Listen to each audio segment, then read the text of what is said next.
Cotton சாரீஸ்லாம் கூட நல்லா இருக்கு. எல்லாம் உள்ளே நல்லா சர்வீஸ் பண்றாங்க. So happy to be here at the Velvet Stores and buy these sarees. Velvet Stores, Usman road, T Nagar, Chennai மற்றும் தூத்துக்குடி.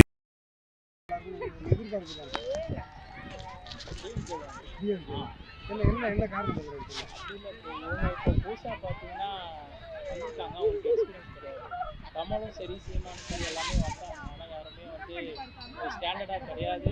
ஒரே விஷயத்த ஒரு ஸ்டாண்டர்ட் கமல் டிவி வச்சாரு, அது இதுன்னு எல்லாமே பண்ணார். கடைசியில் பார்த்தீங்கன்னா அங்கே ஏன்னா நான் அவங்கள போனாங்கன்றதுக்காக கிடையாது.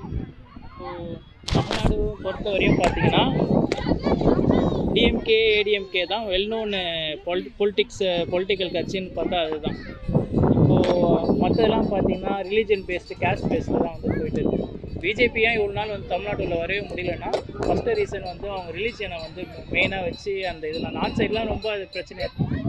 அங்கே இம்பேக்ட் ஆகுது, நமக்கு இங்கே எல்லாருமே புரிஞ்சுட்டு அது வரமாட்டாங்கல்ல, அதுதான் மெயின் ரீசன். டிவிக்கு வருவாங்க அப்புறம், ஆனால் இப்போ வர முடியாது. எனக்கு தெரிஞ்சு கொஞ்சம் டைம் எடுத்துக்கணும், அவங்களுக்கு எக்ஸ்பீரியன்ஸ் ஆகணும். சின்ன விஷயம் இதிலே கொஞ்சம் திணறிட்டாங்கல்ல, அதுக்கான டைம் அவங்க எடுத்துக்கிட்டாங்க தான். இல்லை அதெல்லாம் யார் மேலே தப்புன்னு நினைக்கிறீங்க? என்ன பண்ணி தப்பு கிடையாது ப்ரோ.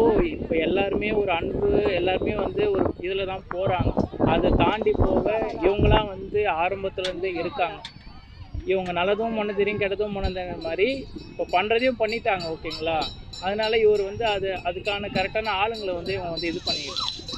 இவங்க என்ன நினச்சிட்டாங்கன்னா ஒரு ஆடியோ லான்ச்சு அந்த மாதிரி நினச்சிக்கிட்டாங்களா என்னன்னு தெரியல. பாலிடிக்ஸ்ன்றது பயங்கரமான ஒரு கேம் தான்.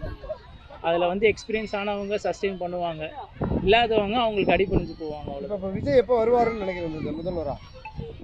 இன்னும் ஒரு 5 years எடுக்கணும் ப்ரோ. எக்ஸ்பீரியன்ஸ் எடுத்துக்கிட்டா தான். அவங்க கூட இருக்கவங்களும் ஒரு நிலையிலே இல்லைல்ல, அதுதான். இப்போ நீங்கள் நினச்சி பாருங்களேன், வரும்போது கரூரில் ஒரு கூட்டம் போடும்போது இவ்வளவு பிரச்சனையை ஏற்படுத்துகிற திமுக 5 வருஷம் விஜய் ஜெயிக்காமல் ஒரு கட்சியாக இருக்க விட்டுருவாங்கன்னு நினைக்கிறீங்க? வாய்ப்பே இல்லை ப்ரோ. கண்டிப்பாக பண்ணுவாங்க. வெற்றி பெறலாம்னு வச்சுக்கோங்களேன். இருக்கிற இடமே எல்லாம் திமுக தான் பண்ணுச்சுன்னு நம்ம ஊர்ஜனமா சொல்ல முடியாதுல்ல சார். யூஸ் பண்ணி இல்ல, திமுக தான் எல்லாருக்கும் எதிரின்னு எல்லாருக்குமே தெரியுது. இப்ப அங்க போயிட்டு நானே வேற கட்சிக்காரங்க கூட நான் போய் பண்ணலாம். என்ன திமுக மேல குற்றச்சாட்டு வைக்கிறோம்னா, அவங்க ஏன் மறுக்கலன்னா இதை மறுத்துக்கிட்டு இதோட போராடிக்கிட்டு டைம் ஏன் வேஸ்ட் பண்ணோம்? மறுக்கவும் முடியாதுமா. நம்ம அடுத்த ஸ்டெப்புக்கு போயிட்டே இருக்கலாம். அவங்க போயிட்டே இருக்காங்க. என்னன்னா அங்க என்ன நடந்திருந்தாலும் அது திமுக தான் பொறுப்பு ஏற்றுக்கணும். காரணம் என்னன்னா, திமுக தான் இவ்வளவு பேரை வருவாங்கன்னு தெரியும், உளவுத்துறை வச்சிருக்குது. அது எது சரி எது தப்புங்கிற கணிக்க வேண்டியது பொறுப்பு அவங்களுக்கு தான். ஒரு சின்ன எக்ஸாம்பிள், என் வீட்டு ஃபங்க்ஷனு, என் வீட்டுக்கு நான் எல்லாரையும் கூப்பிடுறேன். அதுல முதல்ல பொறுப்பு யாருக்கு?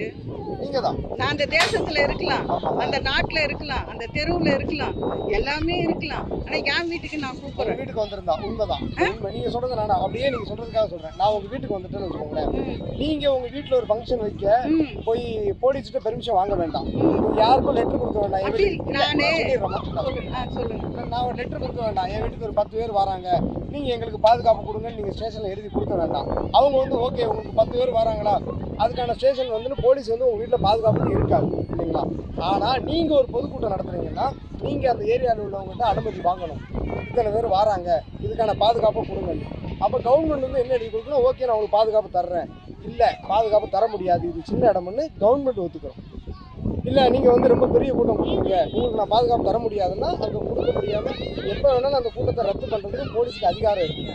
இப்போ நீங்கள் சொல்லுங்கள். நான் சொல்கிறேன்ப்பா, இப்போ நாங்கள் ஒரு 10 பேரை வச்சு கூப்பிட்டா போலீஸ்கிட்ட பர்மிஷன் வாங்க மாட்டோம், கவர்மெண்ட் கிட்ட வாங்க மாட்டோம், யாருக்கிட்டையும் வாங்க மாட்டோம். உங்கள் வீட்டில் என்ன? என் வீட்டில் ஒரு பையனுக்கோ இல்லை யாருக்கோ ஒரு கல்யாணம் நடக்குது, 1000 பேர் வருவாங்க. இல்லை கல்யாணம் நடக்கலை, எங்கள் வீட்டில் நாங்கள் ஒரு கிறிஸ்தவங்க, எங்கள் வீட்டில் ஒரு மீட்டிங் நடக்குது, அதில் ஒரு 1000 பேர் 2000 பேர் கூட நாங்கள் வருவாங்க. நாங்கள் 1 நாளோ 2 நாளோ 4 நாள் கூட கூட்டம் நாங்கள் நடத்துவோம். அந்த 4 நாள் கூட்டத்துக்கும் எங்ககிட்ட கிறிஸ்துவங்க தான் மட்டும் வருவாங்கன்னு சொல்ல முடியாது இல்லையா? எல்லாரும் யாவரும் அன்பால் அழைக்கப்பட்டவங்க யாவரும் வரலாம் இல்லையா? அப்படி வராங்க. அப்படி வந்திருக்கும் போது அந்த 1000 பேரோ 2000 பேரோ 3000 பேரோ அந்த கூட்டம் கூட நாங்கள் தான் ரெஸ்பான்சிபிள். என்ன? ஆமா, நீங்க தான் ரெஸ்பான்ஸ். நாங்க தான் ரெஸ்பான்ஸ். ஆனா நான் அப்படியே நான் எடுத்துறேன். இல்ல அப்படியே நான் எடுத்துறேன். அம்மாட்ட அப்படியே நான் எடுத்துறேன். நான் இப்போ நான் வர்றேன், நீங்க 10,000 பேர் கூட வைக்கிறீங்க, அந்த ஏரியாவில் நான் வர்றேன், நான் வரேன். நான் வந்து சொல்றேன் என்ன நடந்தாலும் அந்த கூட்டத்தை ரத்து பண்ற பொறுப்பு எனக்கு இருக்குங்களா? ஆமா இல்ல நீங்க உங்க வீட்டுல 10,000 பேர் கூடுறீங்க. ஆமா. இப்ப நாங்க போய் ஒரு அரசாங்க அதிகாரி கிட்ட 1 மினிட் அரசாங்க அதிகாரி கிட்ட நாங்க போய் பர்மிஷன் கேக்குறோம். இப்ப அவங்க என்ன சொல்லுவாங்க, ஏமா நீங்க இந்த வைக்கிறீங்க, இந்த இடத்துல வந்து இப்படிலாம் நடக்கிறதுக்கு வாய்ப்பு இருக்கு, மீறியும் நீங்க கேக்குறீங்க, நீங்க கட்டாயப்படுத்தி கேட்கறதுனால நாங்க தரோம் கூடாதுல்ல. நம்ம வந்து இங்க பாரு, நாங்க அதை தான் நம்ம புரிஞ்சுக்கணும். கொடுத்தாலும் தப்பு, கொடுக்கலனாலும் தப்பு இல்லையா? இல்ல நான் கொடுக்க கூடாது. ஏன் தெரியுங்களா? என் வேலை என்ன தெரியுமாமா? நான் கொடுக்கல. இல்ல கொடுக்கலன்னா நாங்க வந்து அவங்க வர்றது வந்து பிடிக்காம வந்து பர்மிஷன் கொடுக்கலன்ற மாதிரி ஆயிடும். நான் யாருமே தப்பு சொல்ல, இது எல்லாரும் நானும் தப்பு சொல்லல, எல்லாருமே வந்து நானும் தப்பு சொல்லல. என் வேலை என்னன்னா அந்த 1000 பேர் கூடும்போது அங்க எந்த அசம்பாவிதமும் நடந்துடக்கூடாதுங்கிறத பாக்குறது தான் என் வேலை. கண்டிப்பா நீங்க பாட்டுக்கு 50,000 பேரை கூப்பிட்டு ஏதாவது நடந்துருச்சுன்னு வச்சுக்கோங்களேன், இது என்ன குறை ஆர்கனைஸ்னு ஒன்று சொல்லுவாங்க ப்ரோ. அது வந்து ஃபர்ஸ்ட் லெவலில் அவங்க கிட்ட ஃபெயிலியர், ஓகேங்களா? அது அவங்களுமே அக்செப்ட் பண்ணிக்கிட்டாங்கன்னு வச்சுக்கோங்களேன். இந்த ஆர்கனைஸ் வந்து கரெக்டாக பண்ணியிருந்தாங்கன்னா இதுக்கான தான் சரின்னு சொல்லலாம். இல்லை நான் உங்களையுமே சொல்ல, நானும் டிஎம்கே தான், நான் இவங்களையும் கரெக்டுன்னு சொல்ல, அவங்களையும் தப்புன்னு சொல்ல. நான் பொதுவாக சொல்கிறேன், இவங்க கொடுத்ததால ஆயிடுச்சு இல்லை அவங்களுக்கு போனதால ஆச்சுன்னு கிடையாது. இதுக்கு மேலே நடக்காமல் இருக்கிறதுக்கு இவங்க என்ன ஆக்ஷன் எடுக்கணுமோ அதுதான் வந்து கரெக்டாக பார்த்துக்கணும். இதில் ஆனதுக்கு அப்புறமா டிபேட் வச்சோ போடக்கூடாது, அவங்க பண்ணாங்கன்னு இவங்க அவங்க மேலே போடக்கூடாது. ஆனால் பாதிக்கப்பட்டது யாரு? ஏழைங்க தான், ஏழைங்க தான். எங்க உயிரெல்லாம் உங்களுக்கு துச்சமா போச்சா? இல்ல நான் வந்து எங்க கட்சியே சார்ந்து நான் பேசலப்பா, இது விஜய் கட்சியும் அதேதான் நான் கேக்குறேன். விஜய் கட்சி நான் பேசல. அவரு மட்டும் பாதுகாப்பு கொடுத்துட்டாருன்னா போதுமா? அந்த அரசு அவங்க ஒரு 10 போலீஸோ 100 போலீஸோ அனுப்பிச்சிட்டா போதுமா? சரி நான் ஒரு என் வீட்டுக்கு நான் அதான் சொல்ல வந்தேன், என் வீட்டுக்கு நான் ஒரு 1000 பேர் கூப்பிடுறேன், நான் ஒரு 50 பேரையாவது நான் ஆயத்தம் பண்ணி இருப்பேன். எப்ப இந்த மாதிரி நம்ம வீட்டுக்கு 1000 பேர் வராங்க, நீங்க ஒரு 50 பேர் இங்க நில்லுங்க, என்னென்ன பண்ணுறாங்க, யார் என்ன பண்றாங்க, எவங்க பண்றாங்க பாருன்னு கண்டிப்பா நான் செஞ்சிருப்பேன். ஒரு 100 பேரையாவது நான் வச்சிருப்பேன். ஆனா உங்க வீட்டுக்கு நீங்க 1000 பேர் வரன்ட்டு 50,000 பேர் வர வச்சுட்டீங்கன்னு வச்சுக்கோங்க, நீங்களே வர வச்சிருக்கீங்கன்னு வச்சுக்கோங்கம்மா, நீங்க வர வச்சீங்களா? ஏன் வேலை என்ன தெரியுங்களா? அந்த 50,000 பேர் வந்தோடனே உங்க வீட்டுக்கு வர விடாம தடுக்கிறது தான் உளவுத்துறையும் காவல்துறையும் தமிழக அரசோட முழு வேலையே. அதுக்கு தான் நாங்க நீங்க அதையே நீங்க செஞ்சாலும் அதுக்கும் ஒரு கதை உருவாயிடும். உயிர் தப்பிச்சிருக்கும்ல. உங்களுக்கு காப்பாத்துறதுக்கு ஒரு வழிதான். உங்களுக்கு திமுக அரசு வந்து பழி போட்டு நாங்க குறைய சொல்லி எங்களுக்கு 41 உயிரை கொண்டீங்களே. ஏடிஎம்க்கும் சரி திமுகவும் சரி. நீங்க கேக்குறமா உங்க பேரு கெட்டு போயிட கூடாதுங்கிறதுக்காக 41 உயிரை கொண்டீங்க. நான் வந்து எனக்கு விஜய் ரொம்ப பிடிக்கும், என் பசங்களுக்கு ரொம்ப பிடிக்கும். விஜய் நாங்க டிவில பாத்துக்கிறோம், எங்க வீட்டு வழியா போனா நாங்க பாத்துக்கிறோம். அதுக்காக அந்த கூட்டத்தில் என் பிள்ளைங்களெல்லாம் தூக்கி வந்து அவ்வளோண்டு பேர பிள்ளைய சரி நாங்கள் அதை ஃப்ரீயாக இருக்கிற இடத்துக்கு தான் கூட்டின்னு வந்துக்கிறோம். சரி என்ன அந்த விஜயை கொண்டு போய் அந்த குழந்தைங்களை கொண்டு போய் அங்கே போய் பார்த்தா தான் பாருங்க. விஜய் சொல்லிட்டாரு, விஜய் சொல்லிட்டாரு. இல்லம்மா நீங்க சொன்னதால அந்த கண்ட்ரோல் தான்ப்பா, அந்த கண்ட்ரோல். இப்போ நான் குழந்தைய கொண்டாட வேணாம்னு சொன்னேன்ல, நான் வாசல்ல நிக்க வச்சிருப்பேன் அந்த கேட்டுக்கு மூலையிலேயே. யாரெல்லாம் மாசமா வராங்களோ அப்படியே தொத்து, யாரெல்லாம் குழந்தைய தூக்கிட்டு வராங்களோ அப்படியே தொத்து. அந்த 50 பேருக்கு அந்த வேலை தான் கொடுத்துருவேன். உண்மைதான். அது அப்படி கட்டுப்பாடு போட்டிருக்காங்கல்ல, அதையே இந்த காவல்துறை பண்ணலன்னு கேக்குறேன். விஜய் சரியில்லை. நான் சொல்றத கேளுங்க, காவல்துறை மேல அவங்கள நம்ம நண்பர் தானே, அவங்க நம்ம நண்பர் தானே.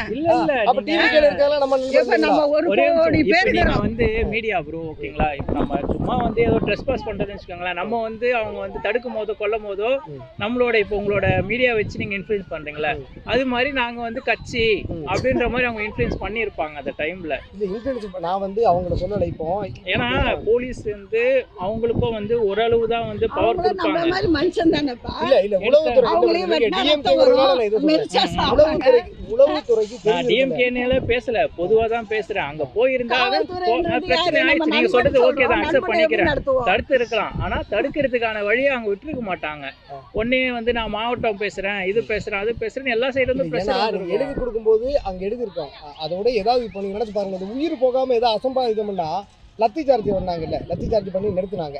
விஜய் உள்ள வந்தோன்னு கூட தேங்க்ஸ் சொன்னாரு. காரணம் என்னன்னா விஜய் உள்ள வர வந்து கூப்பிட்டு வந்தாங்க இல்லைங்களா. இந்த கிரௌண்ட உளவுத்துறை விஜய் வர்றது வந்து 7 மணிக்கு இல்லைங்களா. இது பாலிடிக்ஸ் நல்லாவே தெரிஞ்சிருச்சு. இதுக்கு மேல யாரு நம்ம என்ன பேச இந்த விஜயோட அந்த ஆளுகனாலதான் வச்சுக்கிறவங்களுக்காக சொல்றோம். என்ன ஒன்னே ஒன்னு சொல்றோம், நீங்க இப்படி எதுக்கு பேட்டி எடுக்கிறீங்க, என்ன பண்ண போறீங்க, எது பண்ண போறீங்க எனக்கு தெரியாது. ஆனா ஒரு கட்சி நடத்துறவங்களும் சரி, நடத்த போறவங்களும் இல்ல இதுக்கப்புறம் நடத்த போறவங்களும் சரி, மனுஷன் உயிரை கொஞ்சம் மதிங்க. நீங்க சினிமா நடிகர்னு தான் அவ்வளோ ஜனமும் பார்க்க வந்தாங்க. நான் ஒன்றும் தெளிவாக சொல்லுவேன். நீங்க அரசியலுக்கு வர போறீங்க, நாளைக்கு முதலமைச்சர் ஆக போறீங்கன்னா யாரும் பார்க்க வந்திருக்க மாட்டாங்க. என்ன இல்ல நானே அதே தான் காவல்துறைக்கு என்ன சொல்றேன், காவல்துறைக்கு திமுக காவல்துறையை கேட்டு நம்ம சினிமா பார்க்க போறோம். இந்த மாதிரி வந்தா ஒழுங்குமுறையா நடக்காதுன்னா காவல்துறை இதை தடுத்து நிறுத்துங்க. சினிமா தியேட்டர் வாசல்ல ஒவ்வொரு காவல்துறை நின்று நீ இது விஜய் படம் நீ போய் பார்த்தா அவனை நீ அந்த கடையை பத்தி உள்ள அமிச்சாங்க. நம்ம இஷ்டத்துக்கு தான் நம்ம உள்ள போறோம். சினிமா தியேட்டர் உள்ள எவ்வளவு மெதி வாங்குறோம், எவ்வளவு இடி வாங்குறோம், எவ்வளவு அடி வாங்குறோம். யாரையாவது சொல்லி போய் சொன்னோமா? எத்தனை சினிமா தியேட்டர் உள்ள எவ்வளவு நெட். நானும் ஒரு காலத்துல விஜய் படத்தை பார்க்கறதுக்கு என் பிள்ளைங்க எல்லாம் இடுப்புல தூக்கின்னு போனவதான். அந்த டிக்கெட் வாங்குறதுக்கு மணிக்கணக்கா லைன்ல நின்னவங்க தான் நாங்களாம். நாங்க இல்லைன்னு சொல்ல வரல. படம் தான், நடிகர் தான், தலைவர். இல்ல ஒருவேளை உங்களுக்கு இந்த கோவம் இருக்குதாமா? என்னன்னா இவ்வளவு 70 காலமா நான் உயிருக்காக தான் நாங்க பேசினுக்கிறோம். எங்களுக்கு கட்சியே வேணாம். விஜய்னு ஒரு ஆள் வரும்போது எங்களுக்கு கட்சியே வேணாம்பா.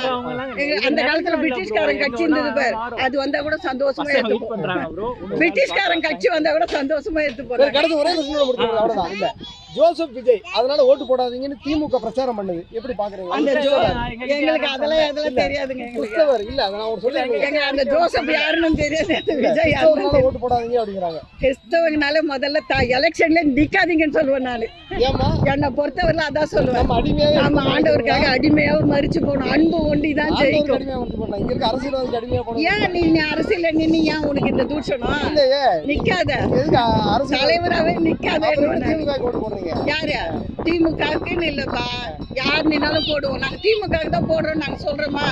நான் தான் சொல்றேன். மாத்தீங்க ஏடிஎம் காட்டு நின்று ஏடிஎம் ஜெயிக்கும் போது யாரை கேளுங்கன்னா நான் ஏடிஎம்க்கு தான் போட்டேன்னு சொல்லுவேன். கிறிஸ்தவருக்கு தேர்தல தகுதி இல்ல. அப்ப விசிக என்ன என் டிவிக்கு நான் ஏதோ பேர் வச்சுன்னு தான் போனேன். கிறிஸ்தவரா இருந்தா தேர்தல் நிக்க தகுதி இல்ல.